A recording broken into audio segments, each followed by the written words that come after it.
last video, we saw that functional structures can be unified by annotations on a phrase structure rule, indirectly stating that the functional structures associated with sister nodes are equal by defining them as equal to the functional structure of the mother node.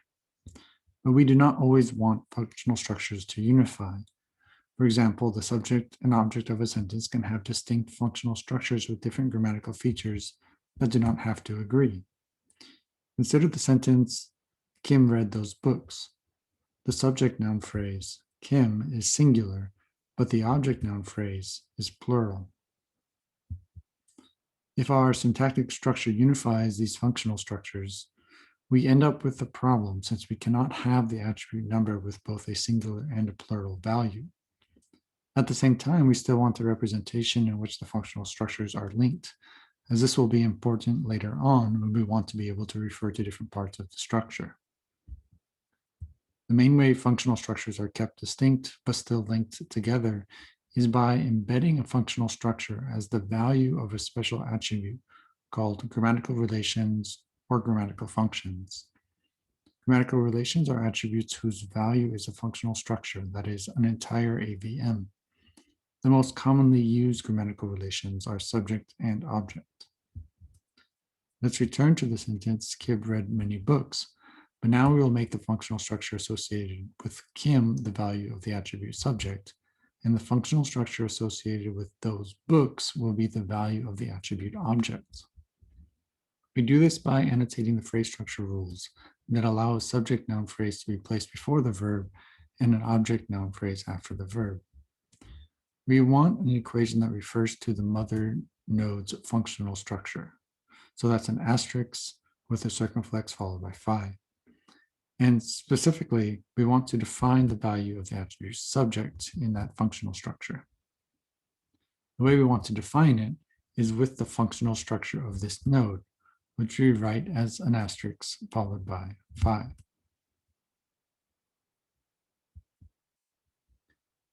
This means that the functional structure of this node is the value of the attribute subject in the functional structure of the mother node.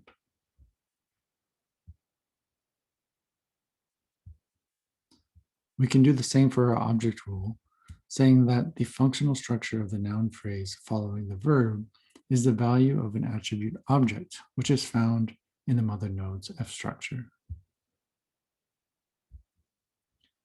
And we can also rewrite these annotations using the up and down arrow abbreviations and include the up and down notations on the head nodes of each phrase to connect the functional structures.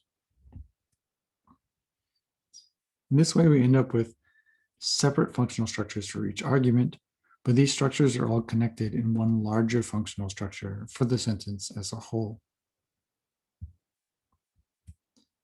Besides subject and object, other grammatical relations used in LFG as attributes include oblique for arguments that aren't subjects or objects, complement for sentential complements of verbs, possessive for possession relationships, and adjunct for modifiers like adverbs and adjectives.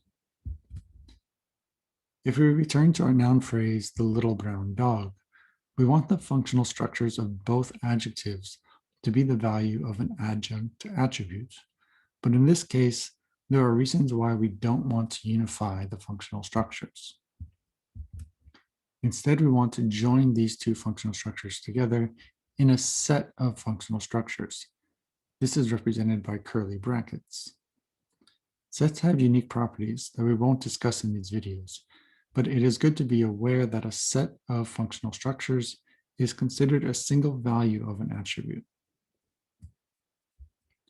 To create a set, we use the element of symbol, which can be read as is a member of the following set.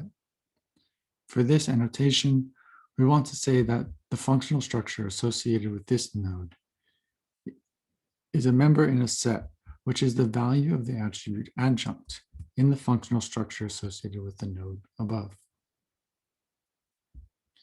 This annotation can also be written with the arrow abbreviations. In the next video, we will discuss grammatical relations further, looking at their role in matching predicates with their argument.